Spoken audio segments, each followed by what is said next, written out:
Hello, hello! Samahan niyo ko ngayong i-unbox at i-build natin ang na-receive kong gift nung Christmas. Salamat, Lawin! Mag-build tayo ngayon ng telescope. So, binuild na natin ang tripod, tinayo na natin, kinabit natin ang main bodies. Bakit? Kasi ang bilis kong gumalaw dito. Sana sumabay ang pagsasalita ko. So, screw lang ang gamit sa pagkabit ng main body at ng tripod. May takip pa ang lens ng main body. Ang susunod nating ikabit ay yung focus tube kung saan kinakabit ang eyepiece. So, merong maliliit na screw na nakakabit na. May mirror yan. So, para yung mirrorless camera, para yung may mirror na camera, yung old school DSLR.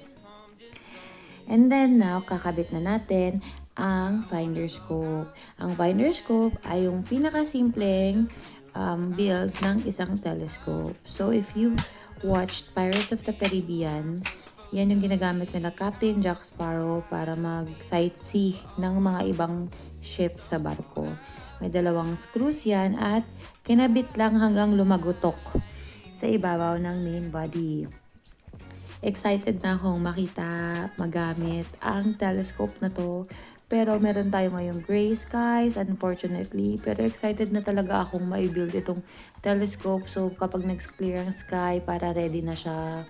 So, bago ako magkape, gumawa ng almusal, ito muna ang ginawa ko pagkagising ko ng umaga galing sa trabaho. Mag-build muna tayo. 'Di ba? Certified nerd. Kasi ito ang hilig natin, manood ng langit. Yun. So, tinry ko na yan kung working siya. Naalala ko yung telescope namin nung bata kami. Ganyan din yung build. Ang difference lang ngayon is gagamit tayo ng 50%, 50 times at saka 100 times magnification na separate lenses. So, kapag tinignan natin yung buwan from dito, ina-expect natin na makikita natin yung flag ng Amerika na hindi pala, joke lang. Hindi ganun ka magnified. Yung makikita mo sa buwan, o yun.